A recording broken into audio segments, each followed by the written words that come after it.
Brian Voss, PBA Hall of Famer, coming in as #1 seed to this final. And as you and I know, Cass, Voss has the game to cope with these lanes. He's got all the shots, and he may just have to use them against Jesper Agerbo. And we both heard Kim's pronunciation there, fellow Dane, so easy for him to say. Absolutely, yeah. We'll stick with Agerbo. I'll stick with Voss.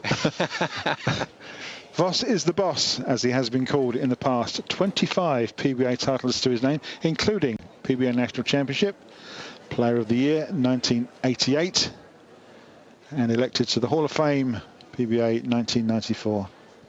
Yes, and that's the man that this guy, Jesper Agerbo, has to beat. Georgia, United States, loves travelling to Europe and puts this centre down as one of his favourite centres of all time.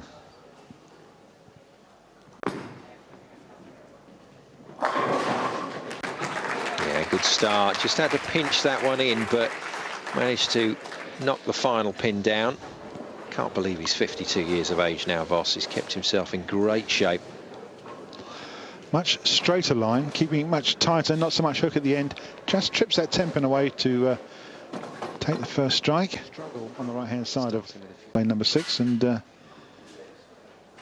may have made adjustments accordingly. All through the head pin.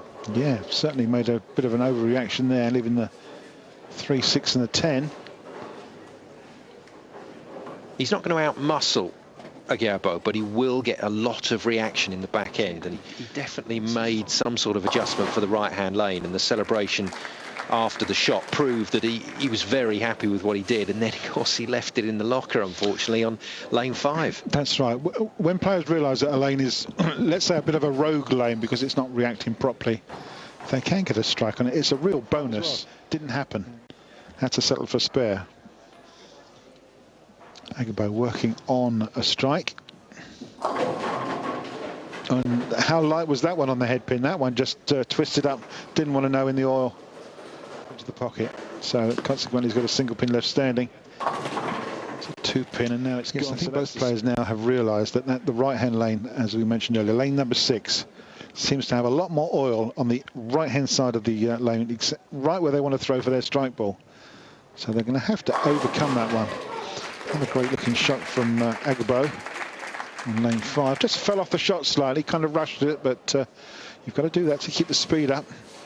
Just falls off his sliding foot there, but the ball's gone. It's got everything on it, and it's in the right place. Very much left on the approach and played deep inside around 4th arrow, but knowing Walter Ray, he would go totally the opposite way and what we call point it right off the corner, come right to the edge of the lane, play it on the first ball and just point almost a straight shot right at the 1-2 pocket. Try and spear it into that. That's right, yeah. Yeah, good word to use, spear it in. Well, Voss choosing the left side instead and trying to play a little bit deeper inside. It's not an easy spare. Got to cover that 9-pin at the back there, which he didn't. He's picked up the 3, 6, 10 and the 9-pin stood.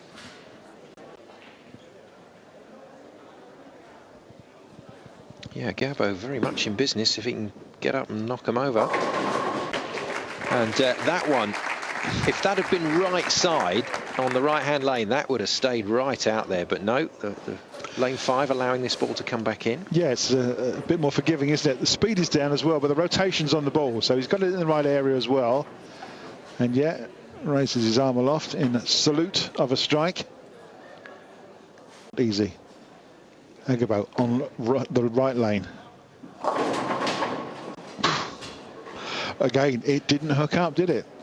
Leaves the 2 and the 10-pin standing. Just got away from him a bit. Trouble is, you see, if he's a little bit further problems. It's a nasty split. Yeah, possibility of an open frame. And can just take the one away. So both players are deep in thought. Well, yeah, it's a one-game shootout, and obviously the guys like to play a lot more games, but for TV it's just one game, so you've got to get off to a great start, keep the momentum going, and hopefully finish in style. Great-looking shot there from Jesper. Well, this is the lane he hit the 3, 6, 9, 10 on. Be fascinated to see what he does here. Well, it's a very similar foot placement, a very similar line, and once again it doesn't come back. Yeah, deep in thought, pondering what slightly went wrong there. The ball did get away from him. As you say, he's sitting much right place. It's just hopefully looking to make a spare here. Oh, great reaction in the back end there. Just about made that one. I kind of thought that might hurry the great stars does play. He's pretty much got to get his game together now. He's had a couple of errant shots. I think he's made a ball change there as well. Maybe something just a little bit harder. Yeah, that's a great looking shot. Fantastic strike. Well, now he's got to start realising that strikes are going to be the only thing that's going to win this game. They're going to start stringing a few together. Comprehensive stuff from Voss. Yeah, wants to give those Brunswick pins a bit of a hard time.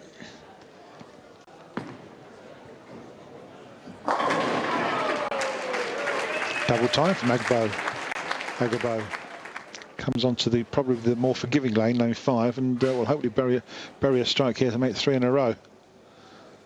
Certainly the concept of what he's looking to do. Oh dear.